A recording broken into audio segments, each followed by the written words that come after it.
Pois é, gente, o lance agora é nós discutirmos comunicação oral e escrita. Vejam bem, há quem diga que o processo de comunicação é muito simples, mas nós já vimos no decorrer de outros encontros que o processo de comunicação não é tão simples assim. As pessoas mais experientes também tropeçam e vejam bem quantos embaraços nós não já passamos, né, por força da questão da comunicação. No plano da oralidade, fica muito fácil nós corrigirmos os erros, os tropeços, pedirmos desculpa pelo engasgo, pelo esquecimento, pela troca de palavras, não é? Pelo fato de termos engolido algumas letras, pelo fato de a nossa voz não estar muito boa naquele dia, naquele momento, enfim, a nossa pronúncia não está muito clara.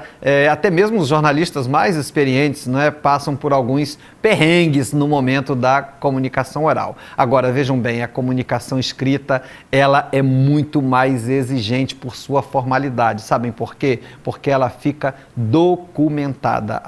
A comunicação escrita, ela tem este caráter documental. E aí, para falarmos justamente de comunicação oral escrita no cotidiano, eu trago uma pergunta muito legal para vocês. Você sabe se comunicar? Claro, todos nós sabemos, com certeza sabemos, mas esta arte ela não vem para vocês de graça, porque vejam quantas expressões diferentes nós temos aqui. E estas 5 expressões diferentes, elas sugerem para nós exatamente o quanto a comunicação pode ganhar uma pluralidade muito grande de expressões. Vamos passear um pouco mais pela comunicação e oralidade na prática? Vocês devem estar associando esta imagem, esta arte, a uma outra imagem muito conhecida, que é justamente aquela imagem daqueles 3 macaquinhos, um tapando os olhos, o outro tapando os ouvidos e o outro tapando a boca. Sabe como eles se chamam? Mizaru, Mikazaru e Mazaru. Eles têm origem exatamente em uma lenda, uma mitologia oriental chinesa, em que diz o seguinte, que nós não devemos ouvir o mal, não devemos falar o mal e não devemos ver o mal. Confúcio também, um filósofo oriental, também já defendia isso, não é? E o próprio Sócrates também já pregava isso na filosofia no Ocidente, quando nos dizia o seguinte, que a comunicação ela deve seguir 3 preceitos básicos, ou seja, a verdade, a bondade e a necessidade. Quando Sócrates nos dizia isso, ele queria nos chamar a atenção exatamente para o seguinte, a boa comunicação é aquela que traz a verdade.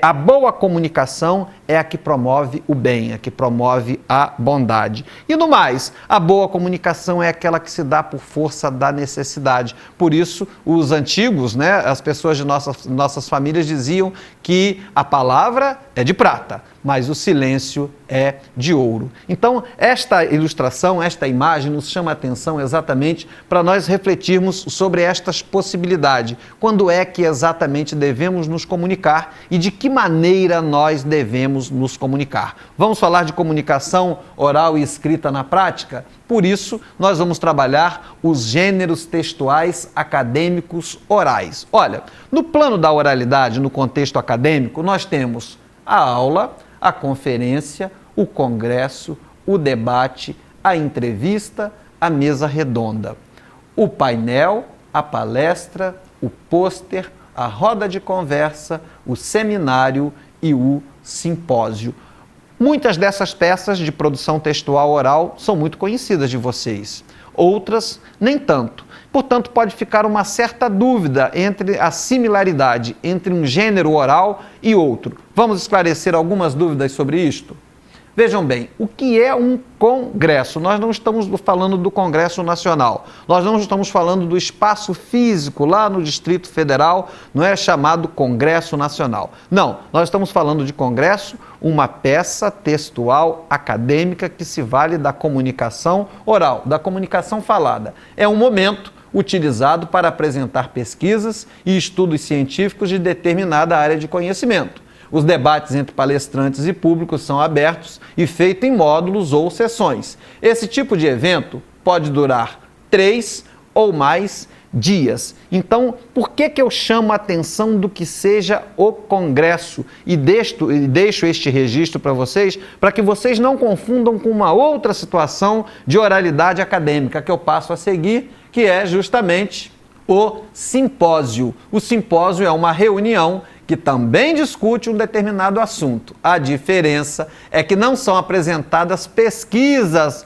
já concluídas. As pesquisas concluídas são apresentadas no Congresso e não em um simpósio. A diferença é que não são apresentadas pesquisas já concluídas, e sim impressões sobre algum tema que é colocado em debate. Vários especialistas são colocados numa mesa para fazer sua argumentação e a plateia pode esclarecer algumas dúvidas no final do evento. Vejam, no Congresso a pesquisa está concluída, no simpósio a pesquisa está em andamento. Por isso que lá atrás eu chamava a atenção de vocês. Muitas dessas peças vocês já conhecem, outras nem tanto, e elas podem causar discussões. Só destaquei aquelas que guardam esta similaridade, porque as outras, não é? Por experiência, por conhecimento e por vivência, nós sabemos onde residem as suas diferenças. Vamos caminhar um pouco mais e aí nós vamos falar do seminário. Olha, o seminário ele é uma sementeira, o seminário ele é um evento, ele é uma peça acadêmica muito importante, porque na minha concepção ele ganha esse caráter de nascedouro, ele ganha esse caráter de sementeira de ideias. Sabem por quê? Vou ler para vocês. O objetivo desse evento é semear ideias. Nesse caso, existe um tema central, ainda pouco explorado por estudiosos. Um orador é convidado para fazer uma exposição e, em seguida, deve levantar questões com o auditório e participação do debate. Esse tipo de evento é dividido em 3 momentos: exposição, discussão e conclusão. Então, vejam que, dentre os 3, o seminário, ele é exatamente o nascedouro para um dia, quem sabe, surgir um simpósio, para quem sabe um dia surgir um congresso. Então, nós devemos ter guardadas estas proporções, estas diferenciações de peças acadêmicas, peças textuais acadêmicas, repito, que se dão no plano da oralidade. Não vamos fazer confusão entre estes 3 momentos, estas 3 produções textuais que demandam, claro, um planejamento escrito, mas na sua apresentação, a sua performance explora basicamente a oralidade. Vamos caminhar um pouco mais e vamos falar do painel. O que é o painel? O painel remete a uma ideia de exposição, não é? É sinônimo, a gente sabe que o painel é um expositor, o painel funciona como um display, como expositor de ideias. Alguns eventos acadêmicos acabam generalizando pôster e painel como a mesma atividade. No entanto, os painéis acadêmicos são debates limitados a poucos especialistas de um mesmo tópico, com a presença de um moderador, nos quais não há um espaço para interação de perguntas do público. Ou seja, é um modelo diferente de exposição. O painel ele tem esse caráter restritivo. Há um grupo de pensadores, há um grupo de conversa para expor algumas novidades sobre um determinado assunto. É muito importante que vocês percebam que no mundo acadêmico vocês poderão ser solicitados à produção, né, de algumas modalidades textuais explorando a oralidade. Então é importante perceber estas diferenças. Podemos caminhar, por favor? Chegamos ao pôster. No pôster, as apresentações na forma de pôster se refere à exposição de um cartaz com um resumo de uma pesquisa acadêmica. Eu tanto posso ter o pôster na sua concepção física, em forma de banner, papel, acetato, qualquer outro material, como posso ter também aqui para vocês um pôster virtual, conforme este que eu projeto aqui agora, o meu slide, a minha projeção. Continuando, o expositor deve estar presente ao lado do trabalho para tirar as dúvidas de quem estiver no evento. Normalmente, os expositores também passam por uma arguição de avaliadores da área. Então, apresentar um pôster é uma coisa que demanda um conhecimento prévio, elaborado, para que o apresentador não passe vergonha.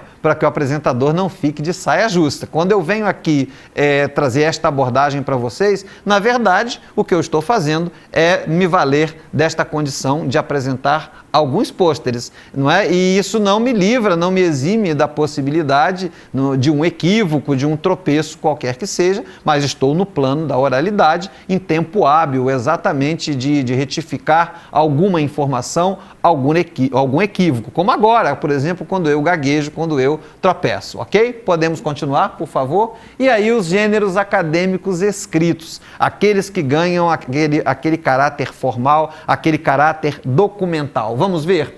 O artigo científico, que é exatamente o artigo que tem este caráter de levar o conhecimento construído por força de uma pesquisa. Ele não é um artigo de opinião como nós encontramos num jornal, numa revista ou nas redes sociais. Não, o artigo científico ele tem características sacrais estabelecidas não só pelo rigor acadêmico, mas pela ABNT, pela Associação Brasileira de Normas Técnicas. O artigo científico ele é fruto de uma pesquisa científica, portanto, ele traz um respaldo de referências conceituais, referências bibliográficas, podendo retratar, inclusive, não só pesquisas teóricas, mas também pesquisas experimentais em laboratórios, pesquisas documentais. Então, vejam que um artigo científico ele não é um ensaio, o artigo científico ele não é uma inspiração, ele não é uma produção textual escrita inspiracional. Não, ele é fundamentado em bases sólidas, portanto, em bases científicas.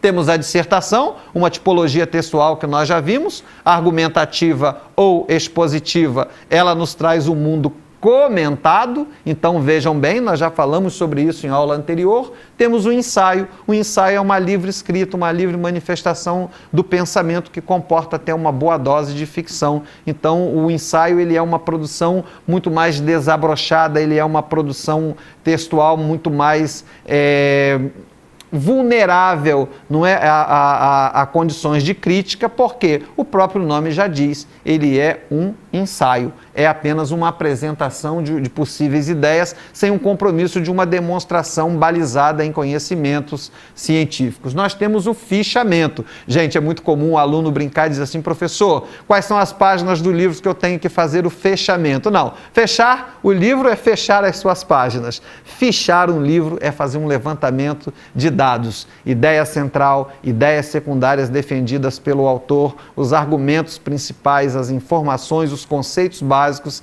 que aquela obra traz. Eu posso fazer o fichamento de uma obra por completo ou de parte de uma obra. Então, estou falando de fichamento, ficha. Temos também a monografia, que nós já falamos, é a produção científica relativa à conclusão de curso de graduação ou de pós-graduação lato sensu, que nós entendemos como especialização em determinada área de conhecimento. Um projeto de pesquisa, aquilo que certamente vai dar origem a uma pesquisa que poderá se transformar em um artigo, poderá se transformar em uma dissertação, poderá se transformar em uma tese, conforme registrado em aulas anteriores. Nós temos a resenha, eu já chamei a atenção em aulas anteriores, hoje comumente nós dizemos que um encontro, uma reunião, uma balada é uma resenha. Não, a resenha ela é uma produção acadêmica destinada a sintetizar uma obra literária, uma peça teatral, um filme, um show, um evento. Então, resenha é resumo. Ela pode ter um caráter crítico ou um caráter analítico, mas ela tem suas características próprias, não vamos confundir.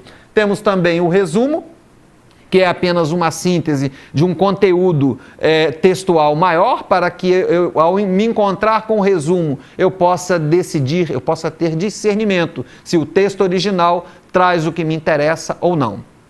Quando eu leio o resumo de uma obra, por exemplo, um artigo científico, o artigo científico ele começa com resumo. Quando eu leio o resumo do artigo científico, eu consigo entender se o conteúdo do artigo científico me interessa ou não. Eu continuo na minha trajetória de leitura ou eu declino da leitura e vou buscar um outro artigo, vou buscar uma outra fonte. Então, o resumo ele é um guia, é uma peça textual normatizada pela Associação Brasileira de Normas Técnicas em relação ao seu formato, ao seu quantitativo de palavras.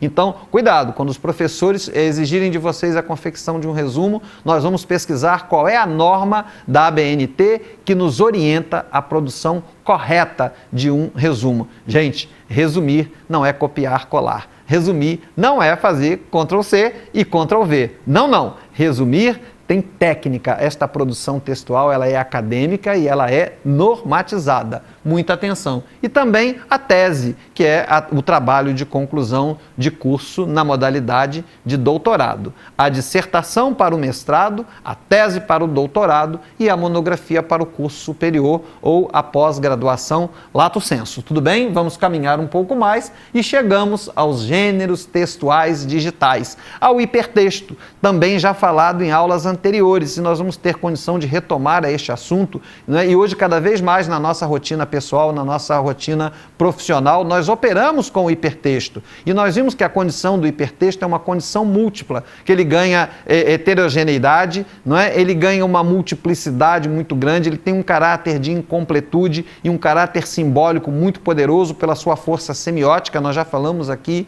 em aulas anteriores sobre a questão da semiótica, uma ciência nova que se debruça sobre esta condição sígnica da comunicação, não só com palavras, mas também com gestos, com desenhos, com imagens, com cores, com formas, com texturas. Então, muita atenção a essa condição dos gêneros textuais digitais. Podemos continuar e aí nós vamos ver que hoje nós podemos, até o nosso currículo profissional, nós podemos ter na forma de currículo web. Alguém já ouviu falar numa rede, numa teia chamada LinkedIn? Essa rede LinkedIn é justamente uma rede de comunicação via web, via internet, em que os profissionais das mais diversas áreas se comunicam, trocam informação, e não só informação profissional, como também informação das oportunidades no mercado de trabalho. Se liguem nessa, porque é uma dica muito boa a rede LinkedIn. O Fanfiction, que é uma produção jornalística de forma condensada, também explorando o hipertexto, também explorando